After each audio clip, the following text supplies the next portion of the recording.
Hello angel madam. आप तो बड़ी खुश होंगे अब। पीछा जो छूटा मुझसे। थोड़ा बैकग्राउंड में आवाज़ आ रही होगी, एडजस्ट कर लेना। ठीक है। तो अब मैं सैड होने की वो नहीं करूँगा, खुश रहने की थोड़ा एक्टिंग कर लेता हूँ। तो ये वाला जो चैप्टर है, 10वां चैप्टर है, कार्य शक्ति एवं ऊर्जा। ठीक है, बहुत इंपॉर्टेंट चैप्टर है। इस चैप्टर से लगभग 6 नंबर का आ जाता है। ठीक है, 6 या 8 नंबर का लगभग इसी चैप्टर से आता है। बहुत इंपॉर्टेंट चैप्टर है। ठीक है, कुछ भी फालतू का नहीं पढ़ना है चैप्टर में, जो भी इंपॉर्टेंट है सिर्फ वही पढ़ना है। और प्लीज़, बहुत मेहनत से ये वीडियो बना रहा हूँ, तो एक कॉपी पेन लेके बैठ जाना और जो जो बोल रहा हूँ उसको सुनना और जो स्क्रीन पे दिख रहा है उसी को लिखना है, इसके अलावा और कुछ नहीं। हाँ। अरे यार, चैन से जिंदगी जीने का।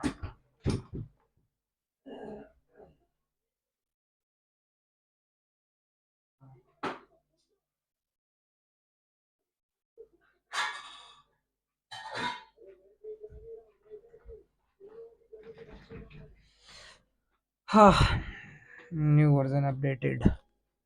चलो लेट स्टार्ट करते हैं। ठीक है, सबसे पहला है कार्य क्या है। जब किसी वस्तु पर बल लगाने से वह बल की ही दिशा में विस्थापित हो जाती है तब कार्य किया जाता है। कह रहा है कि जैसे कोई वस्तु है, इस पे हमने बल लगाया F, और बल F लगाने के बाद क्या होगा, ये कुछ दूर आगे चले जाएगा, विस्थापित हो जाएगा। क्या हो जाएगा? विस्थापित हो जाएगा। तो ये जो चीज थी, वो वस्तु थोड़ा आगे चले जाएगी। तो बल लगा के बल की दिशा में विस्थापन हुआ, हमने बल इधर को लगाया और विस्थापन भी इधर ही को तो हुआ। ठीक है, हमने बल इधर को लगाया, वो चीज गई भी उसी दिशा में। तो बल लगाकर बल की ही दिशा में विस्थापन को क्या कहते हैं हम? कार्य। कि किसी चीज पर जब बल लगाते हैं F और वह बल की ही दिशा में विस्थापित हो जाती है, आगे चले जाती है, तो इसको कहते हैं हम लोग यहाँ पर क्या हुआ? कार्य हुआ। ठीक है, तो कार्य समझ गए होंगे। कोई ज्यादा यार छोटा सा टर्म है कि किसी वस्तु पर बल लगा के जब उसे बल की दिशा में विस्थापित किया जाता है तो उसे कार्य कहते हैं। क्लियर है इतनी चीज? मान लो जैसे कि यार, मैं कभी तुम्हारे सामने खड़ा हूँ, ठीक है, ये मैं हूँ, ये तुम हो। ठीक है, तुमने क्या किया? एक थप्पड़ रगड़ दिया मेरे गाल पे, बल लगाया, फोर्स अप्लाई किया, बल लगाया और मैं बल की दिशा में क्या हो गया? आगे गिर गया, आगे चले गया। ठीक है, जो कि तुम्हारे मन भी है मेरे को मारने का, तो अभी यहाँ पर कर लेते हैं। तुमने यहाँ मारा और क्या हो गया? मैं विस्थापित हो गया, और तुम्हारे जिस दिशा में तुमने बल लगाया उसी दिशा में विस्थापित हुआ, तो तुमने क्या कर दिया? मुझ पर कार्य किया। हाँ, ठीक है। कार्य का सूत्र क्या होता है? W बराबर, W यानी वर्क बराबर एफ एस। ठीक है, एफ डॉट एस। कार्य बराबर बल गुणा गया विस्थापन। कार्य बराबर क्या होता है? बल गुणा गया विस्थापन। लिखो इसे, बल गुणा गया विस्थापन। हम सूत्र से भी परिभाषा याद रख सकते हैं।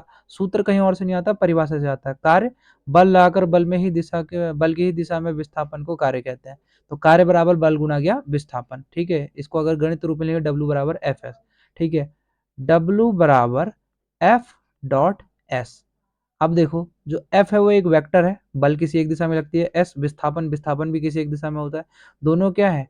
दोनों सदिश है। दो सदिशों के बिंदु गुणन से प्राप्त राशि क्या होती है? अदिश। तो कार्य क्या है? अदिश राशि है। कार्य क्या है? एक तो अदिश राशि है। पॉइंट वाइज लिख रहा हूँ, ये सूत्र हो गए। ठीक है, अब देखो, ये जो सूत्र है W बराबर एफ एस, ठीक है, ये जो सूत्र है ये केवल तब तक काम करेगा जब तक आपने किसी वस्तु पर जैसे बल लगाया और वह बल की दिशा में सीधे विस्थापित हुआ। ठीक है, लेकिन अगर आप बल, पहले बताओ बल क्या है? बल धक्का या खिंचाव है। आप किसी चीज को खींच रहे हो, उस पर धक्का लगा रहे हो, यही तो बल है।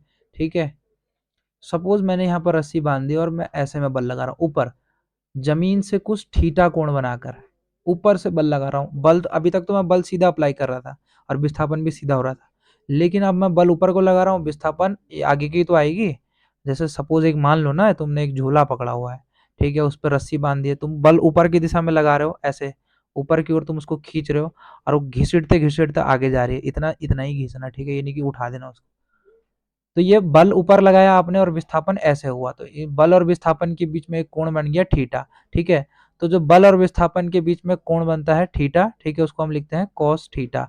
और ये जो कॉस थीटा है, ये एफ का मान है, W बराबर F cos theta into S, W बराबर एफ एस कॉस थीटा। ये जो कॉस थीटा है ये इस एफ पर है, इसलिए मैंने एफ कॉस थीटा ये वाला टर्म लिख दिया। ठीक है, क्लियर है। दो सूत्र दोबारा से बता देता हूँ इसमें क्या क्या पढ़ना था।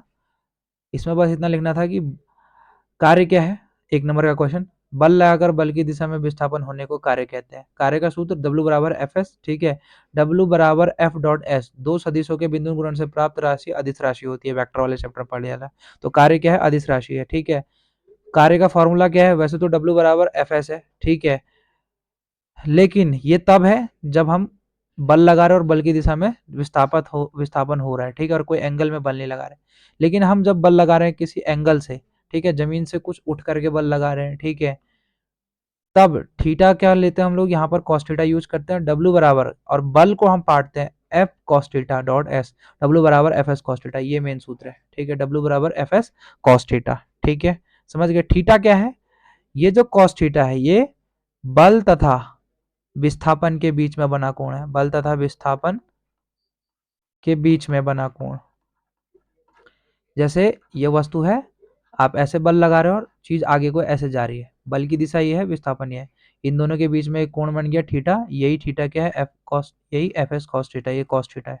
ठीक है, अच्छा, विशेष अवस्थाएं, कब कार्य धनात्मक होगा, कब ऋणात्मक होगा, कब शून्य होगा। ठीक है, जब देखो जब थीटा बराबर 0 हो या 90 डिग्री से कम हो, लेस देन 90 डिग्री, जब थीटा जो एंगल है वो 90 डिग्री से कम हो, हम इसको ऐसे भी तो लिख सकते हैं, जब थीटा जो है वो 0 से क्या हो, जब थीटा क्या हो, 0 के बराबर हो और 90 डिग्री से कम हो, तो कार्य क्या होता है, धनात्मक, कार्य धनात्मक होता है। और जब थीटा बराबर 90 हो तो कार्य क्या होता है, शून्य, ये याद रखना। और जब थीटा बराबर 90 डिग्री से बड़ा, यानी 90 डिग्री से बड़ा, बराबर नहीं है, बड़ा, और 270 डिग्री से छोटा हो, तो कार्य क्या होता है, ऋणात्मक। मेनली हम लोग 180 डिग्री, थीटा बराबर 180 डिग्री को ऋणात्मक मानते हैं, थीटा बराबर 180 डिग्री को हम लोग क्या मानते हैं, ऋणात्मक मानते हैं। एक एक इनके एग्जांपल ले लो, देखो थीटा बराबर जब 0 या 90 से कम हो, 0 के बराबर हो या 90 से कम हो या 0 से बड़ा हो, यानी 90 से कम होना चाहिए, 0 के बराबर या बड़ा हो सकता है, फर्स्ट स्टडी ये है। जैसे मान लेते हैं, जैसे कोई वस्तु है, ठीक है, ये जमीन है, और मैं इस वस्तु को ऐसे ऊपर उठा के ले गया और यहाँ पर ले गया, ठीक है, पृथ्वी, तो पृथ्वी का गुरुत्वीय बल कहाँ लग रहा है, नीचे की ओर, इसको नीचे की ओर खींच रहा है। ठीक है, लग रहा है कि नहीं लग रहा है, लग रहा है कि नहीं लग रहा है, देखो मैंने बल लगाया, यहाँ समझना, हाँ, मैंने बल लगाया और बल लगाकर इसको ऐसे ऊपर की ओर विस्थापित कर दिया, माना ये बिंदु ए है और इसको बिंदु बी तक ले गया। ठीक है, तो मैंने बल ही तो लगाया, एफ लगाया अपने हाथ से ऊपर की ओर, और इसमें क्या हो गया, विस्थापन हो गया एस, तो डब्ल्यू बराबर क्या था, एफ एस। कार्य हुआ, पर कार्य कैसा हुआ, देखो एंगल क्या है, 0, कोई एंगल नहीं है, जैसे मैंने बल लगाया उसी दिशा में विस्थापन हुआ, कोई एंगल, बल और इस विस्थापन के बीच में कोई एंगल ही नहीं है, तो कार्य क्या हो गया, धनात्मक, यानी यहाँ पर कार्य धनात्मक हुआ है। अरे यहीं पर अगर मैं इस बी बिंदु पर कोई सामान रखा है, जैसे कुछ हाइट पे, सपोज एक पेन ले लो, ठीक है, उसको छोड़ रहे हो, अब उसको नीचे की ओर खींच कौन रहा है, पृथ्वी का गुरुत्वीय बल तो खींच रहा है, ठीक है, गुरुत्वाकर्षण बल खींच रहा है, तो खिंचाव है, खिंचाव भी एक प्रकार का बल है, एफ खींच रहा है, और विस्थापन भी क्या हो रहा है, उसी दिशा में हो रहा है, सामान भी तो ऐसे नीचे की ओर आ रही है। ठीक है, तो बल लगाकर विस्थापित करने तो कार्य है। अब देखो बल नीचे को लग रहा है, विस्थापन भी सेम हो रहा है, बल और विस्थापन के बीच में कोई कोण नहीं बना है। ठीक है, यानी थीटा बराबर 0, थीटा बराबर 0, तो कार्य इसी दशा में क्या होगा, धनात्मक। ठीक है, दूसरी स्टेट देखो, मैं यहाँ पर देखो, मैं बेसिकली ये वीडियो बना रहा हूँ तुमको कॉन्सेप्ट समझाने के लिए। ठीक है, अब देखो थीटा बराबर 90, यानी ये जो W बराबर हम लिखते हैं ना, एफ एस कॉस थीटा, तो यहाँ पर W बराबर एफ एस कॉस 90, कॉस 90, तो जब थीटा बराबर 90 हो, ये वाली स्टेट, तब कार्य क्या होगा, शून्य। जैसे कि एग्जाम्पल के लिए ले लेता हूं मैं, ये देखो सपोज कोई कूली है, ठीक है, उसने अपने सर पे एक बोझ रखा है, ठीक है, उसने एक बोझ उठाया, बल लगाया किधर को, उसने ऊपर को बल लगाकर बोझ अपने सर पे रखा, ठीक है, रखा कि नहीं रखा। या फिर मान लेते हैं, ये भी छोड़ो यार, इतना भी छोड़ो, मान लेते हैं कि कोई कूली है, कोई कूली है, ठीक है, उसने क्या किया है, सर पे एक बोझ रखा है। अब पृथ्वी का गुरुत्वाकर्षण बल हमेशा उसको नीचे की ओर खींचने की कोशिश करेगा, लेकिन वो गिरने नहीं दे रहा है, तो बल किधर को लग रहा है, एफ नीचे को लग रहा है, और माना ये कुली आगे को जा रहा है, विस्थापन आगे को हो रहा है एस। तो देखो एफ नीचे लग रहा है, विस्थापन इस दिशा में हो रहा है, इनके बीच में कैसा एंगल बना है, थीटा बराबर 90 डिग्री एंगल बना ही नहीं बना। बल नीचे लग रहा है, विस्थापन इधर को हो रहा है, वो आगे को जा रहा है। समझ रहे हो, पृथ्वी का गुरुत्वाकर्षण बल उस चीज को नीचे ही खींचने की कोशिश कर रहा है, और लेकिन विस्थापन आगे को हो रहा है। तो इनके बीच में एंगल 90, इस दशा में कार्य क्या होगा, शून्य। ठीक है। अब ऋणात्मक कार्य देखो, जब थीटा बराबर 180 हो, मान लेते हैं जैसे कोई चीज है, आप उसको इधर को खींच रहे हो, ठीक है, और घर्षण बल इसके विपरीत दिशा में लगेगा, तो घर्षण बल और घर्षण बल लग रहा है इधर को एफ, और चीज जा रही है उधर को। ठीक है, एंगल कितने का बन रहा है, देखो एफ इधर को जा रहा है और एस उधर को जा रहा है, इनके बीच में एंगल 180। ठीक है, तो कार्य कैसा होगा, ऋणात्मक। बल इधर को लग रहा है, विस्थापन उधर को हो रहा है, तो कार्य ऋणात्मक। ठीक है, तीनों पोजीशन मैंने समझा दिया, तीनों स्टेट।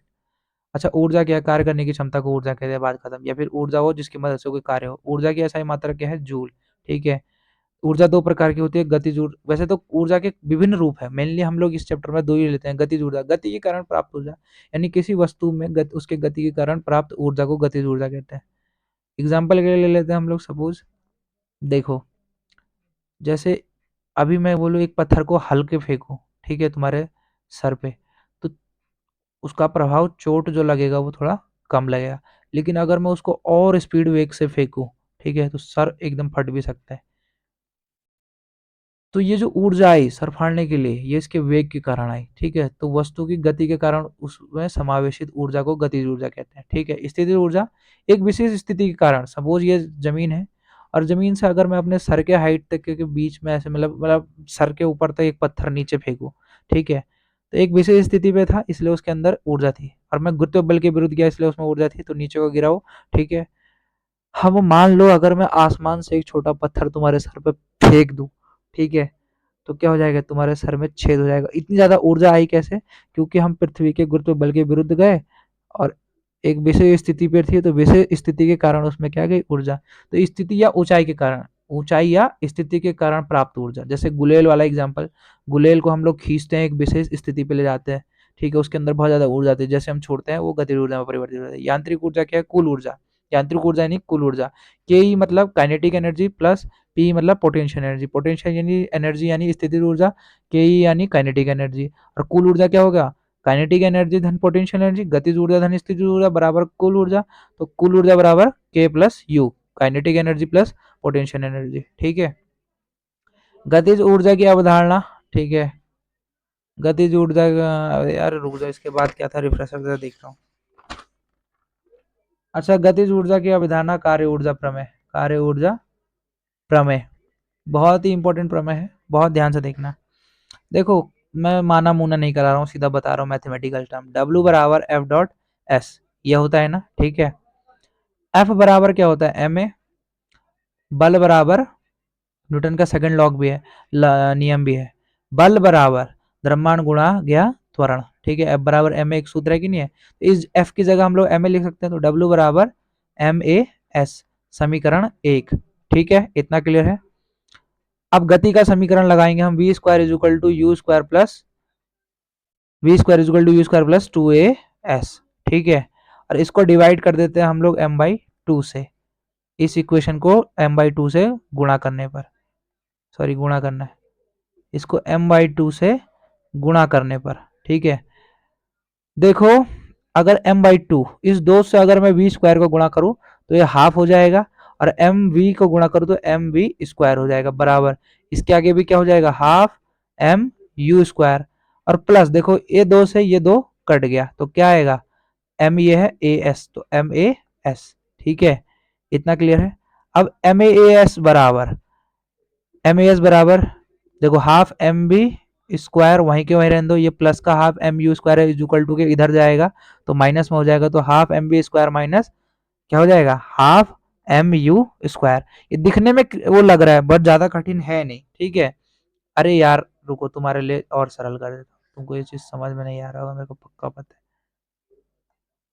ये एम ए एस को यहीं रहने दो, बराबर यहीं, ये half m u square plus का है, half m v square minus half m u square, ऐसा है, कुछ अंतर है। अगर मैं इसी चीज को एम ए एस बराबर half m v square minus half m u square लिख दूं तो कोई दिक्कत है क्या? नहीं ना, सेम ही तो है। मीनाक्षी को ये चीज समझ में नहीं आती। ठीक है, क्लियर इतना। एम एस निकालना है हमने, ठीक है। ये आ गया हमारे पास समीकरण 3। अब समीकरण 1 का मान 3 में रखने पर, यार मैं चाहूँ ना तुम्हारे लिए, मतलब व्हाइट बोर्ड है उस पर ज़्यादा अच्छे से समझ में आएगा। मैं कंप्यूटर पे बना रहा हूँ क्योंकि मेरे पास ना फ़ोन नहीं है, ठीक है, इसी में एडजस्ट कर लो यार, ठीक है। तो देखो समीकरण एक क्या है, डब्ल्यू बराबर एम एस, यानी इस एम एस की जगह हम लोग डब्ल्यू रख सकते हैं। तो डब्ल्यू बराबर half m v square minus half m u square, ठीक है, क्लियर है इतना। अब मान लेते हैं अगर प्रारंभ में वस्तु विराम में रुकी हुई है तो u बराबर क्या हो जाएगा, उसका प्रारंभिक वेग शून्य हो जाएगा, वो रुकी हुई है, ठीक है। तब देखो w बराबर half m v square minus half m zero का स्क्वायर। देखो जीरो का स्क्वायर जीरो, और किसी भी चीज को जीरो से गुणा करो तो क्या हो जाता है, जीरो। तो ये पूरा टर्म क्या हो जाएगा, जीरो, ठीक है। तो half m b square minus zero कुछ मतलब ही नहीं बनता है, जीरो तो जीरो है। जैसे हम कहते हैं ना, वो टू जीरो या जीरो, तो दो से आपने जीरो को गुणा किया तो जीरो। तो ये पूरा टर्म अगर यहाँ पर वी यू स्क्वायर जीरो है, हाफ एम इसके साथ गुणे में है, तो ये पूरा टर्म क्या हो जाएगा, जीरो। तो बचा क्या, डब्ल्यू बराबर only for half m b square, यही तो बचा। तो यही तो सिद्ध करना था, ठीक है। अच्छा रुक जाओ, हाँ ये क्या है, हाफ एम बी स्क्वायर गतिज ऊर्जा का सूत्र है कि नहीं है। गतिज ऊर्जा यानी कि डेल्टा के, काइनेटिक एनर्जी। तो डब्ल्यू बराबर डेल्टा के, यानी जब किसी वस्तु को बल लगाकर विस्थापित किया जाता है अर्थात उस पर कार्य किया जाता है तो उसकी गतिज ऊर्जा में वृद्धि होती है। खुद देखो ना, यही तो सिद्ध होता है, ये हो जाएगा यहाँ पर सिद्ध, ठीक है। गतिज ऊर्जा की अवधारणा से कार्य ऊर्जा प्रमेय, यानी जब देखो, जब किसी चीज को हम लोग बल लगा के एफ विस्थापित करते हैं, ठीक है, एस दूरी तक विस्थापित करते हैं, तो एक गति तो उत्पन्न होती है। तो उसकी गतिज ऊर्जा में क्या होती है, वृद्धि। हम गति तो उत्पन्न कर रहे हैं, ठीक है। तो कार्य बराबर डेल्टा के, ठीक है, यही सिद्ध करना था हमने, डेल्टा के बराबर डब्ल्यू, यही सिद्ध करना था। क्लियर है। एक और बार करा देता हूं, देखो कुछ नहीं है, डब्ल्यू बराबर एफ एस कार का सूत्र है, ठीक है। और एफ बराबर एम ए, ये बल का सूत्र है। ये एफ की जगह हम लोग एम ए लिख सकते हैं, ये एम ए। तो डब्ल्यू बराबर एफ की जगह एम ए, एस तो एस, ठीक है, समीकरण एक। फिर देखो गति का समीकरण v square is equal to u square plus two s, ठीक है। इसको एम बाई टू से गुणा कर देंगे, इस इक्वेशन को एम बाई टू से गुणा कर देंगे। तो देखो दो उधर को जाके क्या हो जाएगा, हाफ बन जाएगा, और m की वी स्क्वायर के साथ गुणा करो तो एम वी स्क्वायर हो जाएगा। तो हाफ एम बी स्क्वायर बराबर तो बराबर यू स्क्वायर, तो half m u square plus तो प्लस, देखो दो से दो कटा बचा एम एस, तो प्लस का एम एस को यहीं रहने दो, हाफ एम बी स्क्वायर को उधर ले जाओ तो माइनस का हो जाएगा। तो m s is equal to half m b square minus half m u square, समीकरण 3, ठीक है। अब समीकरण एक का मान समीकरण 3 में रखने पर समीकरण एक ये रहा, डब्ल्यू बराबर एम एस, यानी इस एम एस की जगह हम लोग ये डब्ल्यू लिख सकते हैं, ठीक है। तो यहाँ पर कुछ नहीं किया हमने, हाँ कहाँ गया वो, डब्ल्यू बराबर half m b square minus half m u square. अब माना प्रारंभ में वस्तु विराम में, तो u बराबर जीरो। अगर यहाँ पर ये u जीरो हो गया तो इसके साथ जो भी चीज गुणा में होगी वो जीरो हो जाएगा, ठीक है। तो ये पूरा टर्म क्या हो जाएगा, जीरो, ये पूरा टर्म क्या हो गया, जीरो। तो w बराबर बचा क्या, हाफ एम बी स्क्वायर, और ये हाफ एम बी स्क्वायर सूत्र किसका है, गतिज ऊर्जा का है, ठीक है। यानी w बराबर डेल्टा के, ठीक है, डेल्टा मतलब ऊर्जा में वृद्धि या कमी, ठीक है। तो डेल्टा के बराबर, यही तो सिद्ध करना था हमने, ठीक है। यानी जब किसी वस्तु पर कार्य किया जाता है तो उसकी गतिज ऊर्जा में वृद्धि होती है, यही सिद्ध करना था हमने, ठीक है, क्लियर है। अच्छा मैंने कुछ टर्म्स ऐसे छोड़ दिए हैं पीछे कार्य में, ठीक है, यहीं पर बता देता हूँ। देखो मैंने कार्य समझा दिया था क्या है नहीं है, थीटा वाले एंगल भी मैंने समझा दिए थे, ठीक है। कार्य का मैंने मात्रक भी बताया था जूल, लेकिन W बराबर एफ एस होता है, ठीक है। ये देखो W बराबर एफ एस, बल का मात्रक क्या होता है, न्यूटन, और एस विस्थापन, विस्थापन यानी एक प्रकार की दूरी है, दूरी को किस में नापते हैं, मीटर। तो न्यूटन मीटर, इसका एसआई मात्रक क्या है, एसआई मात्रक न्यूटन मीटर, ठीक है। अगर कार्य की विमा बोले, एफ की विमा क्या होती है, बल m l t minus two, और एस क्या है, दूरी है तो एल, ठीक है। W बराबर m l two t minus two, ये क्या हो गए, इसकी विमा निकल आई, ठीक है। अच्छा सीजीएस में एक एक जूल बराबर कितना होता है, एक जूल बराबर होता है 10 की घात 7 अर्ग, ठीक है। ये सीजीएस सिस्टम में है, ठीक है। 1 जूल कितना होता है? देखो 1 जूल जब किसी वस्तु पर 1 न्यूटन का बल लगाकर उसको 1 मीटर तक विस्थापित कर देते तो हम कहते हैं कि कितना कार्य हुआ? 1 जूल कार्य हुआ। सपोज कोई वस्तु रखा है, इस पे 1 न्यूटन का बल लगाया, F 1 न्यूटन का लगाया और ये 1 न्यूटन का बल लगाने पर 1 मीटर तक विस्थापित हो गई, ठीक है? तो कार्य कितना हुआ? 1 जूल कार्य हुआ। 1 जूल कार्य कितना हुआ समझ में आ गया? जब किसी वस्तु पर 1 न्यूटन का बल लगा उसको 1 मीटर तक विस्थापित करते हैं तो 1 जूल कार्य कहलाता है। 1 जूल यानी कि 10 की घात 7 अर्ग सीजीएस सिस्टम में, ठीक है? जूल क्या है? कार्य का मात्रक है और एसआई सिस्टम में न्यूटन मीटर इसका मात्रक है। बीमा ml2 t-2 है, ठीक है? ये टर्म मैंने छोड़ दिया था जो कि इंपॉर्टेंट था बताना, तो ये भी हो गया। इसके बाद क्या है भाई रिफ्रेशर में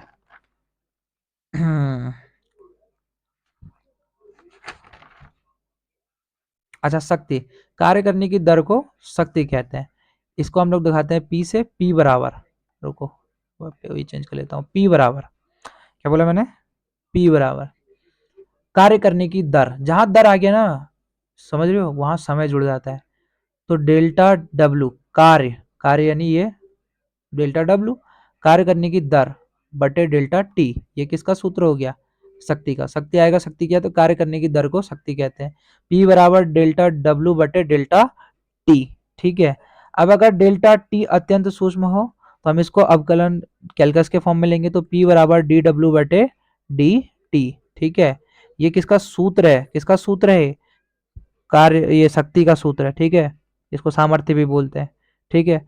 अब एक चीज देखो, बल के पदों में, ये बहुत इंपॉर्टेंट है, बल के पदों में शक्ति, बल के पदों में शक्ति।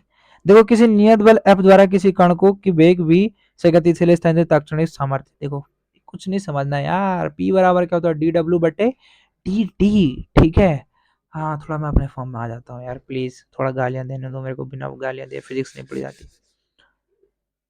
अच्छा मैडम एक बताना, कार्य का सूत्र क्या था? यहाँ से स्टार्ट करो, अभी तक जो भी किया हमने वो किया, अब यहाँ से स्टार्ट करो। कार्य का सूत्र क्या था? P बराबर डी डब्ल्यू बटे डी टी, ये है कि नहीं है? क्लियर है इतना? और W बराबर क्या था? F dot S. अब अगर मैं कहूं कि मैं उसको एस ना कह के ds लिख दूं, ds का मतलब हम थोड़ा सा विस्थापित किया, हमने बहुत सूक्ष्म विस्थापित किया, यहां से बस इतने दूर तक ले गए, ठीक है? ds का मतलब समझ गए, डेल्टा एस भी हम कह सकते। एफ डी एस लिख दूं तो कुछ पाप हो जाएगा? नहीं हो जाएगा ना। तो P बराबर क्या हो जाएगा? D बटे डी टी, और इस W की जगह हम एफ डी एस लिख सकते हैं, एफ डी एस। इतना क्लियर है? क्लियर है? ये चीज गुणे में है इसके साथ, हाँ। तो P बराबर एफ ds के नीचे dt आ जाएगा, F dot D s by d T, ठीक है? P बराबर F D s by d t क्या है? डी एस विस्थापन बटे समय, विस्थापन बटे समय क्या था? वेग, यानी v v is equal to विस्थापन बटे समय, ठीक है? तो d s by d t क्या है? s विस्थापन, t क्या है? समय, तो d s by d t की जगह हम v लिख सकते हैं। तो p बराबर क्या हो गया? f into v, f into v, ये किसका सूत्र हो गया? कार्य शक्ति बल के पदों में, ठीक है? अगर मैं यहाँ f का मान निकालू, f बराबर क्या हो जाएगा? p by v. कैसे? ये भी यहाँ गुणे में इक्वलिटी को उधर जाएगा तो p के बट्टे में आ जाएगा, तो f बराबर p बाई वी, ये सेकंड सूत्र है, ठीक है? ये क्यों बताना जरूरी था? देखो अगर वेग ज्यादा होगा तो बल कम होगा, अगर वेग कम होगा तो बल ज्यादा होगा। अच्छा देखो, जब किसी वस्तु को ना विराम में है, उसको गति में लाने के लिए, विराम अवस्था में गति में लाने के लिए ज्यादा बल की आवश्यकता होगी, इतना तो पता ही है। जैसे एक पत्थर है, सपोज एक पत्थर है, इमेजिनेशन करो ना, साइंस का मतलब इमेजिनेशन। सपोज एक पत्थर है, उसको हम बल लगा रहे हैं, बल लगा रहे हैं, तब जाके वो लुढ़क रहा है एक बार। तो शुरू में उसको लुढ़काने के लिए कुछ ज्यादा बल की आवश्यकता थी, बाद में जब वो लुढ़क रहा है, लुढ़क रहा है, लुढ़क रहा है, थोड़ा धीरे उसकी स्पीड हो रही है, हम लोग हल्का सा भी बल लगा रहे हैं टायर पे, क्या हो रहा है? या पत्थर पे वो लुढ़क जा रही है। शुरू में किसी चीज को खुद ऐसे करो ना, इमेजिन, शुरू में किसी चीज को मतलब गति में लाने के लिए कितना बल लगाना पड़ता है ऐसे, ठीक है? जब वो चीज गति में आ जाती है तो हमें आराम से हल्के हल्के बल लगा के उसको गति में रख सकते हैं। जैसे साइकिल देखा होगा ना, साइकिल मैडम, साइकिल, ठीक है? साइकिल में देखो क्या होता है कि हम लोग शुरू में बहुत जोर से पैडल मारते हैं, ठीक है? ताकि वो क्या आ जाए? गति में आ जाए। उसके बाद जब साइकिल चलने लग जाती है तो बहुत स्लोली स्लोली पैडल मारते हैं, देखा भी होगा रसूलपुर में, ठीक है? तो क्लियर है इतना? इसका मतलब जब हम लोग खड्डे में आते हैं, कभी बाइक साइक चला लिया करो यार, सिखा दूंगा, आ जाना, ठीक है। देखो क्या होता है, जैसे कार है या बाइक है, ठीक है, जब चढ़ाई आती है, ठीक है, या फिर हमें जैसे गाड़ी स्टार्ट करते हैं तो हम लोग हमेशा उसको फर्स्ट गियर या सेकंड गियर में ही क्यों रखते हैं, लो गियर जिसको हम बोलते हैं, लो गियर में।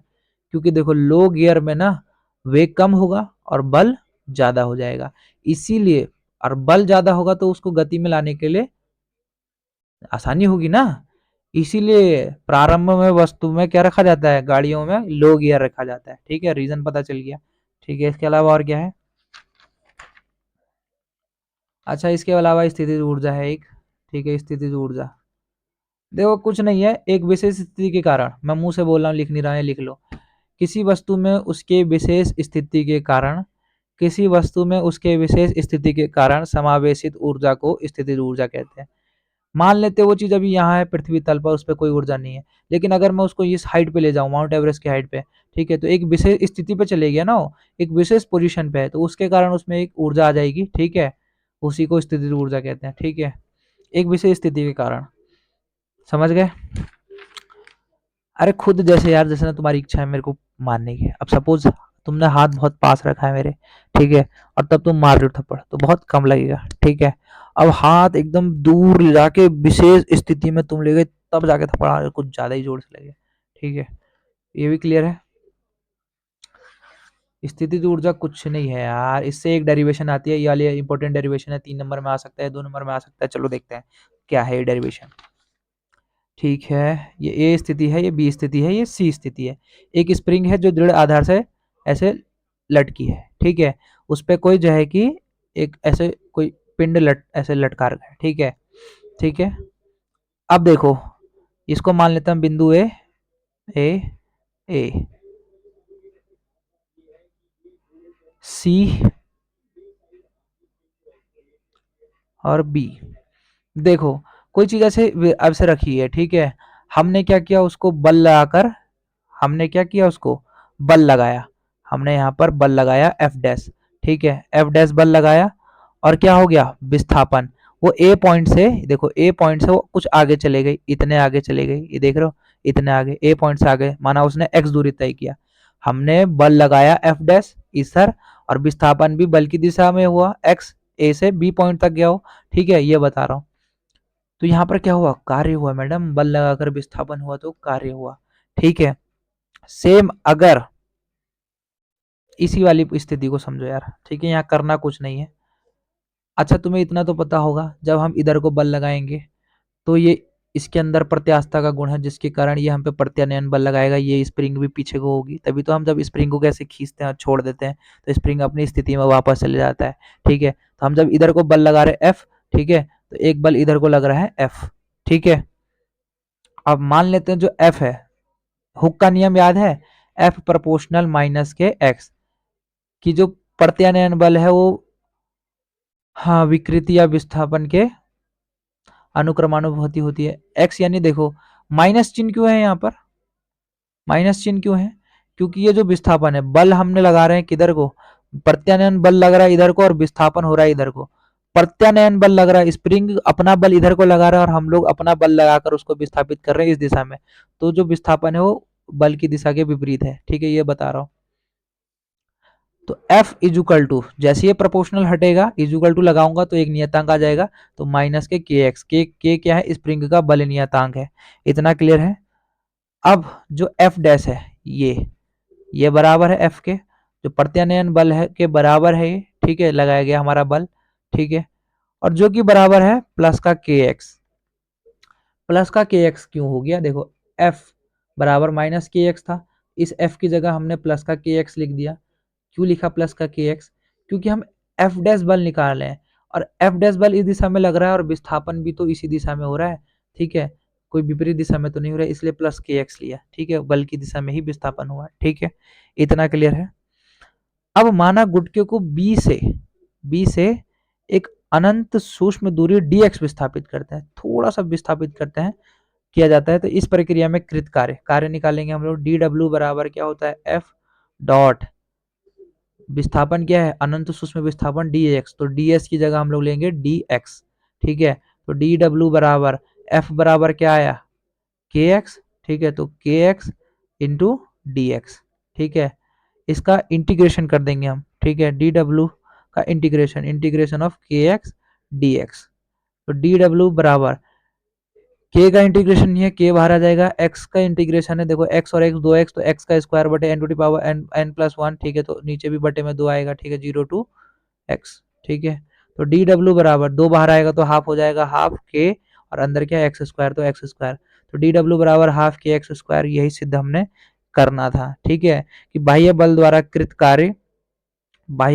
कृत कार्य स्प्रिंग के भीतर प्रत्यास्थ स्थितिज ऊर्जा के रूप में संचित रहती है, यानी U बराबर हाफ के एक्स स्क्वायर, ये है मेन, ठीक है। हाँ, ये कैसे करना है डेरिवेशन में बता दे रहा हूँ फिर से एक बार और। माना एक दृढ़ आधार है, चेंज हो यार, आसान है डेरिवेशन। माना एक दृढ़ आधार है, उस पर एक स्प्रिंग है, उस पर एक गुटका है, ठीक है। वो अभी ए बिंदु तक है, ठीक है, साम्य स्थिति में, इसमें कुछ नहीं, जैसा है वैसे ही है। और हमारे अंदर चुल थी, हमने क्या किया, उसको ए पॉइंट से बी पॉइंट तक खिसका के ले गए, एक्स दूरी तक हमने विस्थापित कर दिया, और हमने उसके लिए एफ डैश बल लगाया इधर को।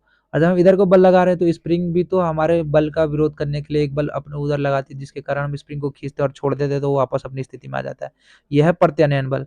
तो अभी प्रत्यानयन बल की बात हो रही है, जो प्रत्यानयन बल है वो अनुक्रमानुपाती है विस्थापन के, माइनस एक्स, यानी कि प्रत्यानयन बल लग रहा है इस तरफ, विस्थापन हो रहा है इस तरफ, एक्स दूरी इधर को तय करी ना उसने, ठीक है। तो ऋण चिन्ह दिखा रहा है, दिशा में अंतर। तो एफ बराबर जैसे ही प्रोपोर्शनल का साइन हटाएंगे, इज इक्वल टू लगाएंगे, कोई ना कोई नियतांक आ जाएगा, तो के, माइनस तो माइनस, एक्स तो एक्स, ठीक है। अब ये एफ डैश निकालना है, एफ डैश इस बल के बराबर होगा, एफ डैश बराबर एफ, और ये जो एफ की वैल्यू है, ये एफ की वैल्यू माइनस के एक्स है, परंतु हम यहाँ पर प्लस का के एक्स लेंगे क्योंकि हम एफ डैश निकाल रहे हैं, और जो विस्थापन है वो इसी की दिशा में है, इसलिए प्लस का के एक्स।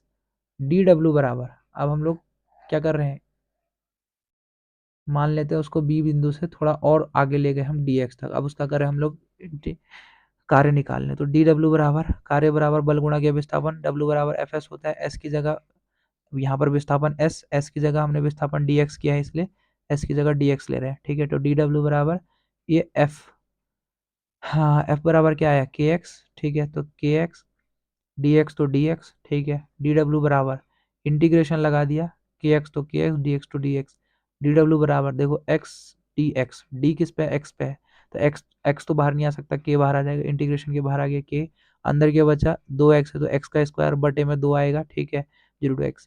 तो डी डब्ल्यू बराबर 2 बाहर आएगा तो के आगे हाफ लग जाएगा, हाफ के, और अंदर एक्स स्क्वायर के साथ गुणा करेंगे तो हाफ के एक्स स्क्वायर, ठीक है।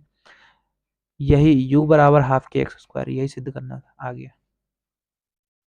इसके अलावा क्या है इसमें, अच्छा संरक्षी बल और असंरक्षी बल, ठीक है।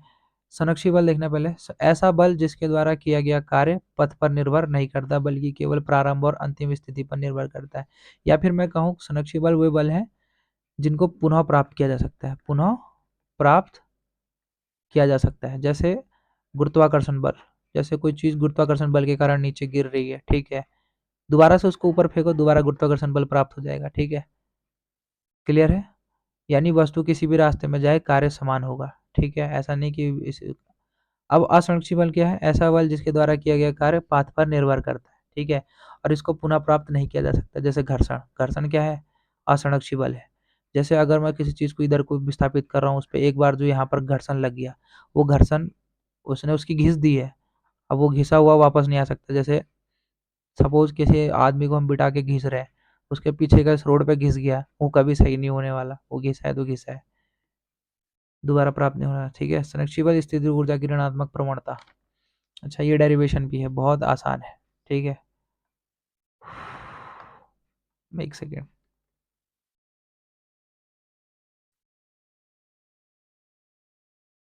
हाँ देखो, जब हम किसी वस्तु पे बाह्य बल लगाते हैं ना, और उस पर कार्य करते हैं, बाह्य बल लगाकर तो कार्य होता है, ऐसा कोई वस्तु है उस पर हम लोग बाहर से बल लगाते हैं, एफ एक्सटर्नल लगाते हैं, ठीक है, तो उस पर एस दूरी विस्थापित करते हैं तो कार्य होता है।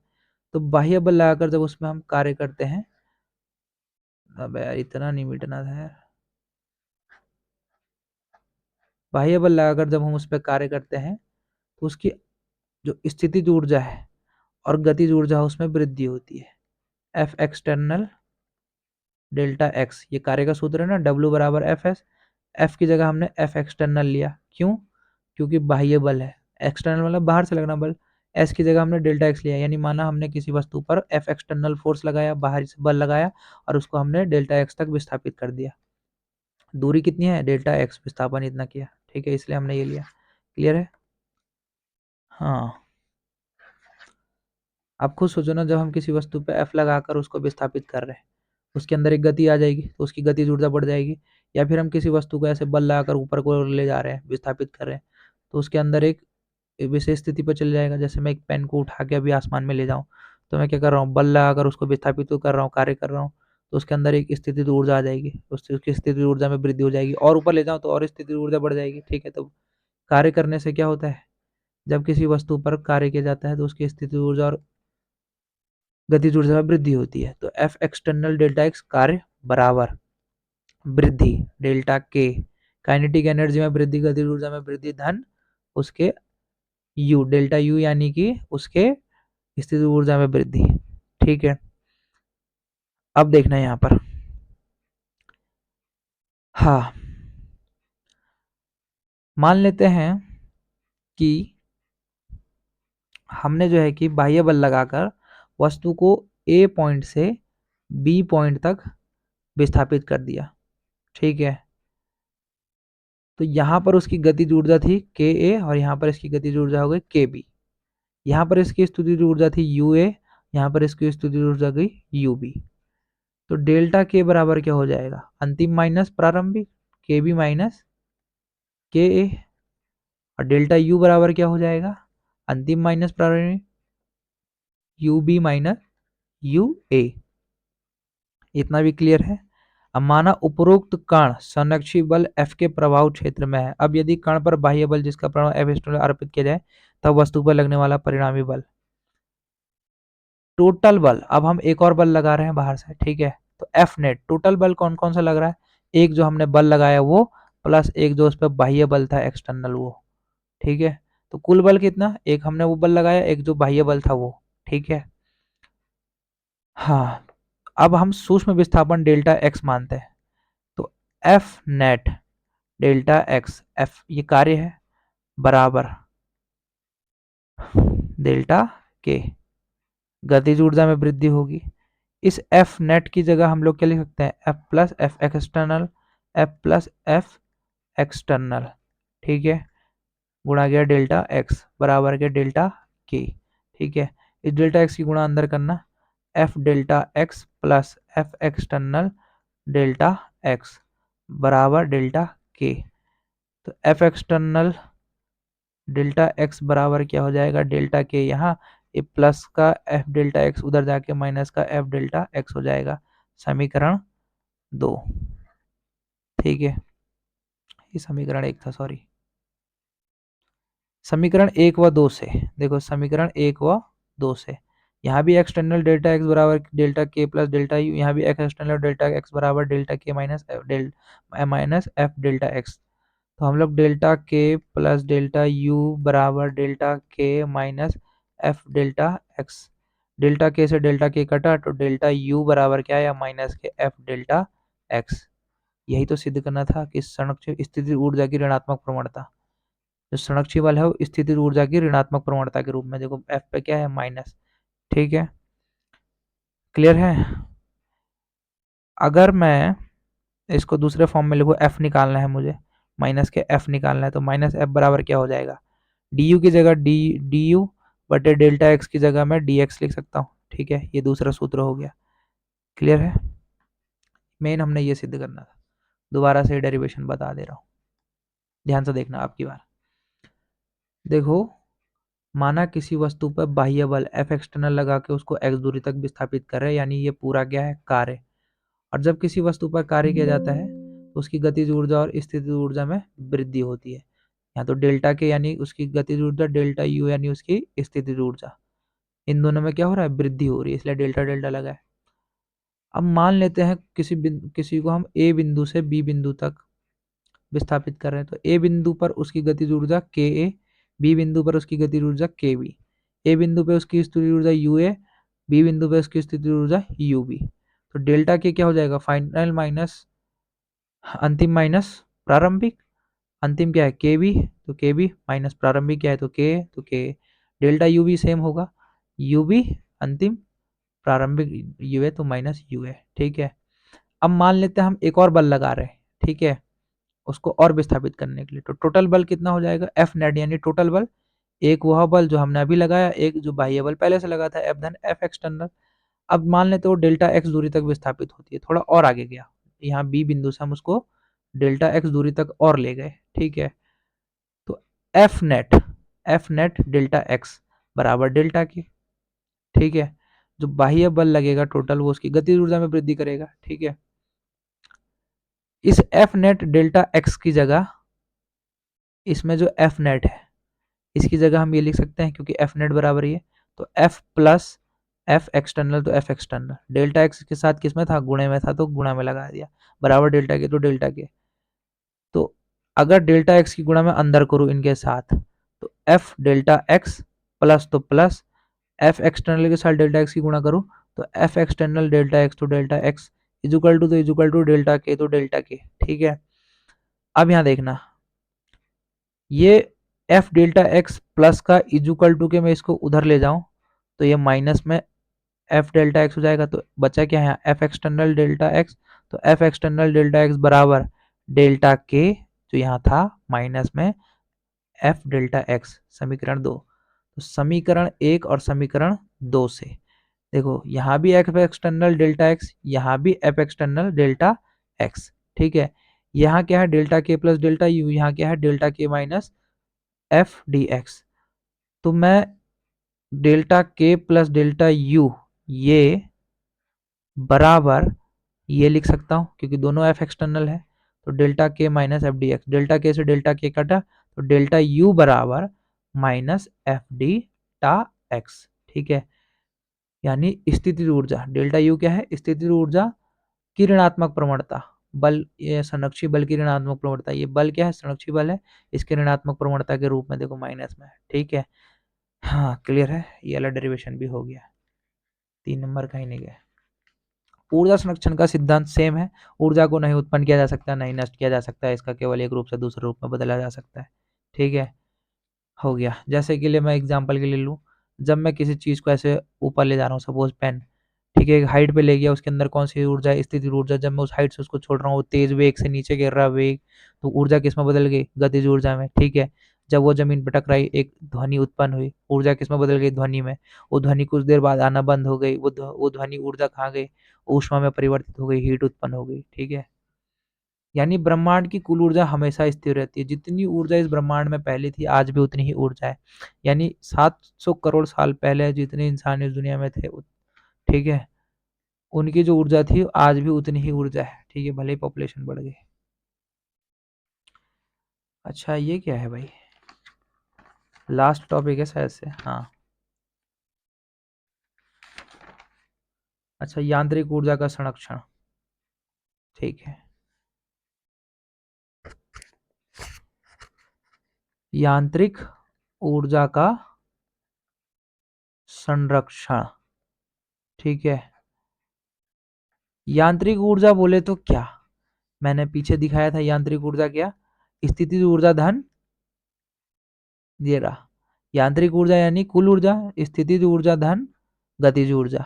ठीक है, इनका योग, यानी यहां पर हमने ये सिद्ध करना है कि देखना, हाँ ये रहा, यहां पर हमने ये सिद्ध करना है कि जो स्थितिज ऊर्जा बोले तो U और जो गतिज ऊर्जा है K, उनका योग हमेशा क्या रहता है, कांस्टेंट, नियत रहता है। भले ही यहाँ पर स्थितिज ऊर्जा ज्यादा है, एक ज्यादा होगा तो एक कम होगा, लेकिन उनका योग हमेशा नियत होगा। माना यहाँ पर उनका जो है कि स्थितिज ऊर्जा ज्यादा है और गतिज ऊर्जा कम है, और यहाँ पर उसकी गतिज ऊर्जा ज्यादा है स्थितिज ऊर्जा कम है, यहाँ पर उसकी स्थितिज ऊर्जा ज्यादा है गतिज ऊर्जा कम है, तो कभी वो ज्यादा कभी ये कम, कभी वो ज्यादा कभी ये कम, लेकिन उनका योग हमेशा क्या है, कांस्टेंट है। कभी ये 2 है तो कभी गतिज ऊर्जा 4 है, तो 2 धन 4 बराबर 6।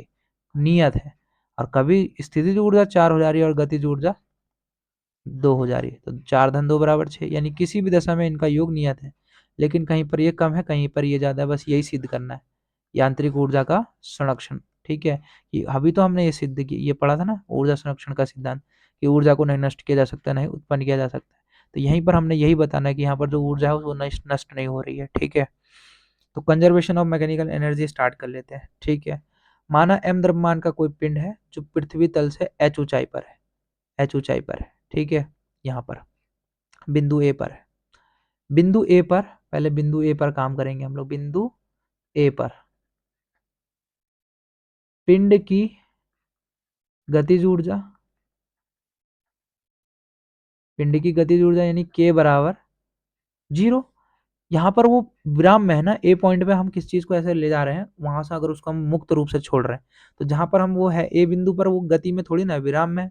तो विराम में है तो उसके अंदर कोई गतिज ऊर्जा है नहीं, गति है ही नहीं, तो गतिज ऊर्जा कहाँ से आएगी, अपने आप आ जाएगी। तो गतिज ऊर्जा क्या हो जाएगा, शून्य। और स्थितिज ऊर्जा U क्या हो जाएगा, mgh, ये स्थितिज ऊर्जा का सूत्र था। तो स्थितिज ऊर्जा यहाँ ए बिंदु पे क्या हो जाएगा, mgh।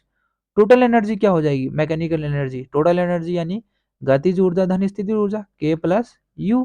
तो E बराबर k क्या है 0 धन U क्या है mgh। ठीक है, तो E बराबर 0 का कोई वैल्यू नहीं, तो mgh, इक्वेशन फर्स्ट। अब बात करेंगे हम बिंदु B पर, B पर क्लियर है इतना। अब हम बात करेंगे बिंदु B पर।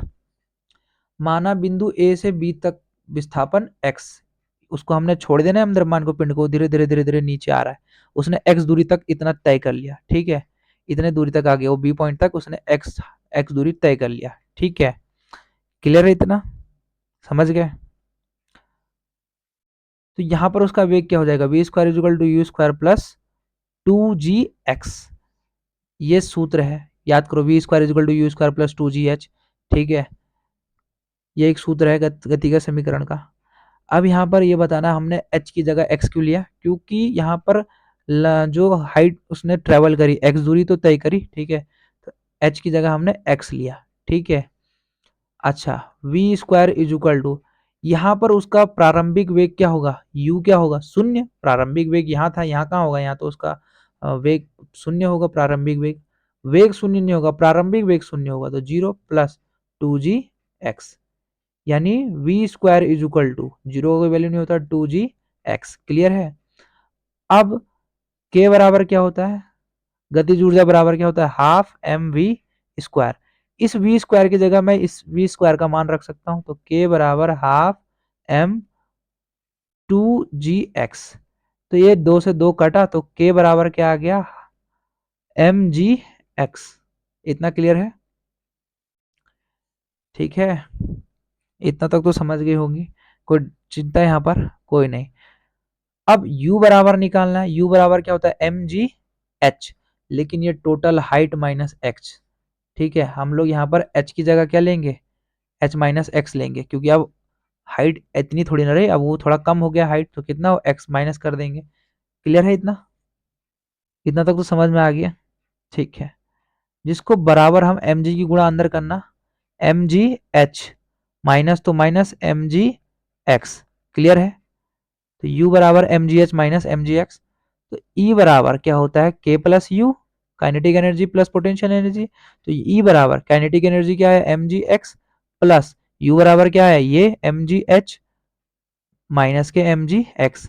देखो ये प्लस का mgx है, माइनस का mgx है, इससे ये कट गया। ठीक है, E बराबर क्या है, mgh, समीकरण नंबर 2।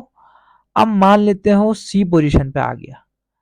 अब यहाँ पर सीधे सीधे दिख रहा है कि वो जमीन पर आ गया है। ठीक है, एक विशेष स्थिति पर है ही नहीं, तो यहाँ पर उसकी स्थिति ऊर्जा क्या हो जाएगी, शून्य। ठीक है, अब मैं यहाँ पर v डैश स्क्वायर बराबर यू स्क्वायर प्लस 2gh, यहाँ पर उसका वेग क्या होगा, अभी वेग तो कुछ ना कुछ होगा, हाइट ये है, तो v डैश स्क्वायर बराबर अंतिम वेग उसका होगा, प्रारंभिक वेग क्या हो जाएगा, शून्य। ठीक है, प्लस 2gh, तो 2gh, तो v dash square is equal to 2gh। ठीक है, कोई टर्म नहीं बचेगा। ठीक है, k बराबर क्या होता है, हाफ m v स्क्वायर, तो k बराबर हो जाएगा हाफ m v की जगह इसको मैं वैल्यू रख सकता हूँ T2GH। ठीक है, 2 से 2 कटा तो k बराबर क्या आ गया, mgh।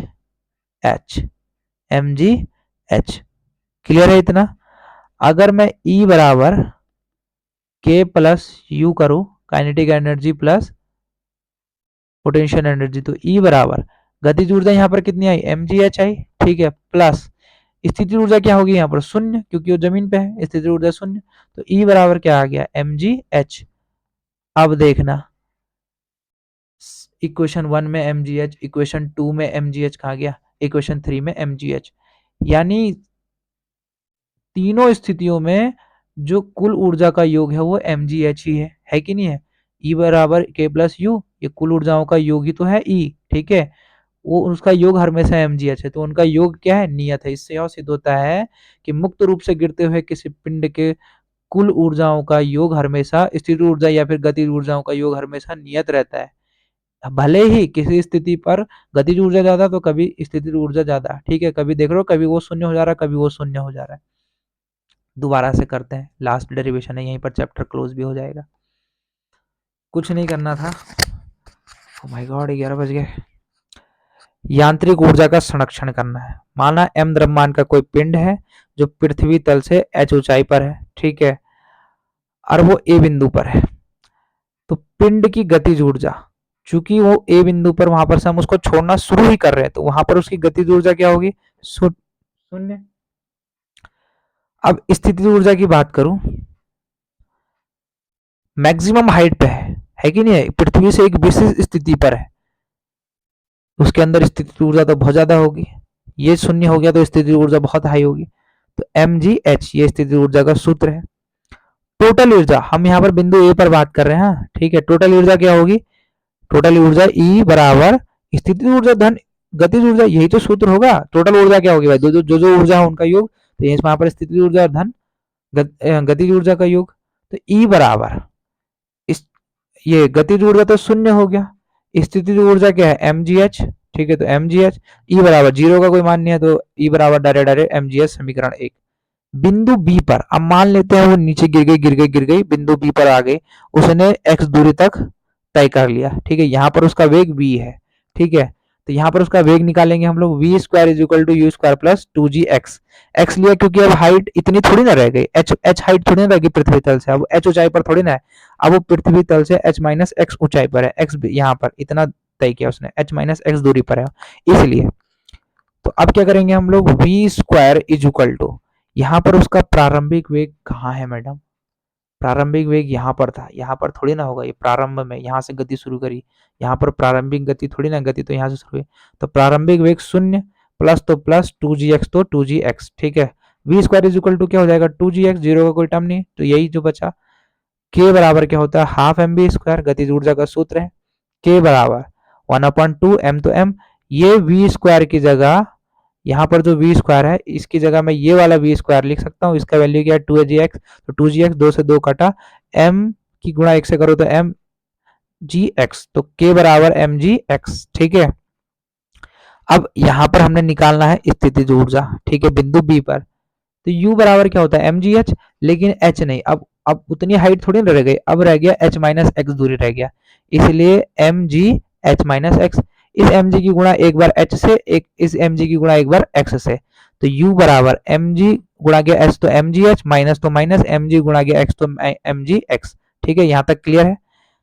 अब कुल ऊर्जा हमने ये क्या बोलते हैं यार, गतिज ऊर्जा, मुंह सूख गया यार, सॉरी, गतिज ऊर्जा निकाल लिया और स्थितिज ऊर्जा भी हमने निकाल लिया है। हाँ, तो कुल ऊर्जा क्या होगा, गतिज ऊर्जा धन स्थितिज ऊर्जा, तो E बराबर, हाँ के क्या आया एम जी एक्स, तो एम जी एक्स प्लस तो प्लस U बराबर एम जी एच, ये देखो U बराबर क्या है m g h minus m g x, तो यहाँ पर U प्लस तो प्लस। ठीक है, एम जी एच तो एम जी एच, माइनस तो माइनस, एम जी एक्स तो m g x, m g x से एम जी एक्स कटा, E बराबर क्या है m g h, equation number 2। अब मान लेते हैं वो आगे आगे आया, सी बिंदु पर पहुंच गया। ठीक है, यहाँ पर भी उसका प्रारंभिक वेग थोड़ी ना होगा, यहाँ पर उसका अंतिम वेग होगा, वी डैश स्क्वायर माना तो वही गति का समीकरण लगेगा, v square is equal to 2gh। अब देखो टोटल हाइट पे आ गया हो, टोटल हाइट यहाँ से यहाँ तक आया। ठीक है, h, तो v dash square is equal to 0 plus 2gh। ठीक है, अब देखना v dash square is equal to 2gh। ठीक है, के बराबर हाफ एम बी स्क्वायर, ये इसका सूत्र है, तो के बराबर 1/2 m। अब ये वी डैश स्क्वायर की जगह 2gh लिख सकता हूँ, यहाँ वी स्क्वायर की जगह तो 2gh लिख दिया। 2 से 2 घटा तो के बराबर क्या आ गया, mgh आ गया।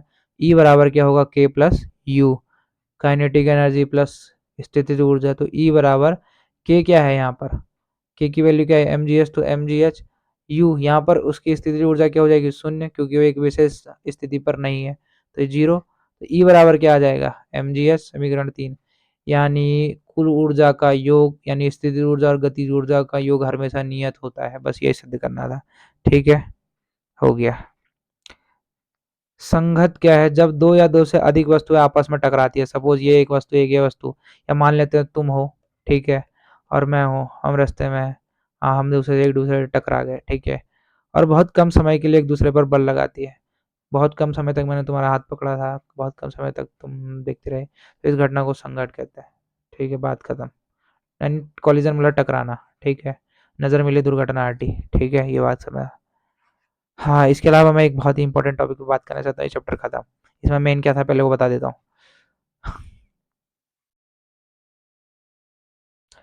पूछता है कार्य क्या है, कार्य की बीमा लिखे है। ठीक है, कार्य का मात्रक। अच्छा, शक्ति में भी मैंने कुछ छोड़ दिया क्या? अरे हाँ, शक्ति भी तो छोड़ दिया मैंने। कहाँ गया रे वो शक्ति? हाँ, यहाँ पर शक्ति बता रहा था मैं, बल के पद में बता दिया। ठीक है, शक्ति का जो ऐसा ही मात्रक होगा वो क्या होगा, देखो P बराबर होता है d W by d T. ठीक है, कार्य, कार्य को हम लोग लिखते हैं जूल, और टी यानी कि समय, तो जूल प्रति सेकंड इसका ऐसा ही मात्रक हो गया। ठीक है, अब इसके अलावा जो शक्ति है उसका एक और मात्रक है, वो है वाट। ठीक है, क्या है, वाट। और एक और बड़ा मात्रक है 1 हॉर्स पावर। हॉर्स पावर, एक हॉर्स पावर में 746 वाट होते हैं। ये क्वेश्चन आया था पिछली बार 1 नंबर में, टिक द करेक्ट में, कि 1 हॉर्स पावर में कितने वाट होते हैं, तो 746 वाट होते हैं। ठीक है, क्लियर है। इसकी बीमा निकाल के दिखाता हूँ मैं तुम्हें। देखो P बराबर क्या है, डी डब्ल्यू बटे डी टी। कार्य की बीमा क्या होती है, m l t, sorry, m l two t minus two, और बटे में क्या है, डी टी टाइम टी। ये टी ऊपर जाएगा, माइनस में हो जाएगा, m l two t minus three. ये किसकी बीमा है, शक्ति की बीमा है। ठीक है, तो शक्ति का बीमा मात्रक 1 हॉर्स पावर क्या है, वाट। ठीक है, ये उसका मात्रक, ऐसा ही मात्रक जूल प्रति सेकंड। ठीक है, शक्ति है क्या, कार्य करने की दर। ठीक है, कि किस स्पीड से आप लोग कार्य कर रहे हो। ठीक है, क्लियर है। हाँ, तो मैं बता रहा था इसमें आता क्या है। इसमें पूछता है कार्य क्या है। ठीक है, अ, गतिज ऊर्जा, स्थिर ऊर्जा नहीं। हाँ, ये कार्य ऊर्जा प्रमेय 3 नंबर, सीधा सीधा लिख लो, आना ही आना है। ठीक है, बल के पदों में शक्ति निकालने के लिए नहीं आएगा, बस बता रहा था। हाँ, ये वाला स्प्रिंग वाला आ जाएगा।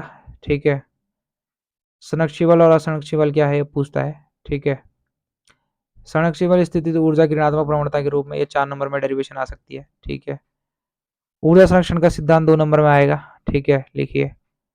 ये वाली डेरिवेशन तो गारंटी दे रहा हूँ 3 नंबर में आएगी तो आएगी। ठीक है, कॉलिजन वो पूछता है 1 नंबर में कि संकट क्या है। ठीक है, तो बस ये चैप्टर खत्म। इसके अलावा एक बहुत मेन टॉपिक पे बात कर रहा था। अगर ये तुम कह रही हो ना, तो भाई ये बहुत गलत बात है, इस वजह से ना कर, मत करना मेरे को। ठीक है, क्योंकि यार एक चीज सोचो, इस दुनिया में ना इससे बड़ा, इससे बड़ा कोई नहीं है। इसी ने तो कुरान, गीता, ये सब बना रखी है। ठीक है, कोई और आके थोड़ी ना लिख के चले गई, ये सब हमारे माइंड ने तो क्रिएट किया है। हमारे माइंड ने ये किताब बनाई, तो ये बड़े हैं, ये बड़ा है, या माइंड बड़ा है, माइंड बड़ा है। इससे बड़ा इस दुनिया में कोई नहीं है। ठीक है, यूनिवर्स फैल रहा है। ठीक है, वैसे मैं बता दूं, जहां तक तुम नहीं सोच सकते, मैं उससे बहुत ऊपर गहनता से सोचता हूँ। तुम्हारी मॉम है, उनके लिए ये धर्म सब कुछ है, जो है ये है, ये है, ये मियाँ है, जो भी है कि नहीं है। उनको ये वीडियो दिखा दो, मैं डरता नहीं हूँ किसी से, साफ सीधी बात। उनके लिए जो है सो ये है, करता धरता, जो भी हो रहा है इनकी वजह से हो रहा है, ये हो रहा है। अभी इस देश में एक ऐसे बंदे भी थे, थे कि नहीं थे? ऐसे व्यक्ति के कारण ही आज हम बोल पा रहे हैं कि इंडिया विकसित होने जा रहा है। Missile man of India. इन्होंने क्योंकि ये ना पढ़ करके, ये ना कर करके, ठीक है, सब चीज इसने दिया है, ये ना कर करके ये लगे थे इसके पीछे, ठीक है, इसलिए आ गया। तो मैं चाहता हूं कि तुम भी ये सब छोड़ो, इस पे लगो, ठीक है, ये बनने की कोशिश करो। आज इनकी वजह से इंडिया आ गया। इनको तो भाई, इनके मैं कदम के पैर भी चूम लूँ ना, वो भी मेरे लिए बहुत धूल के बराबर हो। मतलब ये इतने ग्रेट बंदे थे कि मेरे आंखों से इनके लिए आंसू आते हैं, ठीक है, आंसू, लिटरली आंसू आते हैं। इतने ग्रेट बंदे थे, रोना आता है इनका नाम सुन। ऐसे बंदे की जरूरत है इस देश में, ठीक है। इस एक एक तुम्हें लॉ ऑफ रीजनिटी का मतलब पता है? विज्ञान कहता है कि इस पूरे संसार में ना कुछ भी अकारण नहीं होता है। हर जो भी कुछ चीज हो रहा है उसके पीछे कुछ ना कुछ कारण है, और उसी कारण का पता लगाता है साइंस, ठीक है। सपोज मान लेते हैं यहाँ पर आलिया भट्ट है और उससे 1 करोड़ लोगों ने शादी करी। हमारे दिमाग ये सोच पा रहा है, इसका मतलब कुछ ना कुछ कारण है। हो सकता है मल्टी यूनिवर्स है, किसी यूनिवर्स में सच में आलिया भट्ट ने जो है कि 1 करोड़ लोगों से शादी करी है, हो सकता है। मैं तुमसे मिला, ठीक है, तुम्हें प्रपोज किया, तुम्हारे बारे में दिन रात सोच रहा हूँ। मैं सोच रहा हूँ कि यार चलो हमारी ये हो गई है, ठीक है, सोच ही रहा हूँ, होने वाली तो है नहीं क्योंकि तुम साथ दोगी नहीं, साफ सीधी बात है, ठीक है। तो ये मल्टी यूनिवर्स में कहीं ना कहीं सत्य हो सकता है कि हो गया। ब्लैक होल है, व्हाइट होल है, बहुत सारे इस दुनिया में ऐसे टर्म्स हैं जो तुम समझ नहीं पा रही होंगी शायद से अभी। बहुत गहनता वाली बातें कर रहा हूँ। और तो तुम सोच रहे होगे ना ये हूँ मैं, या फिर मैं नौटंकी कर रहा हूँ, तो यू आर रॉन्ग। नहीं कर रहा हूँ मैं, नहीं हूँ मैं खुश, बहुत दुखी हूँ मैं, और मुझे पता नहीं मैं क्यों कर रहा हूँ। गुड बाय, ख्याल रखना अपना, दुआ में याद रखना, ज़्यादा से ज़्यादा इससे और क्या कह सकते।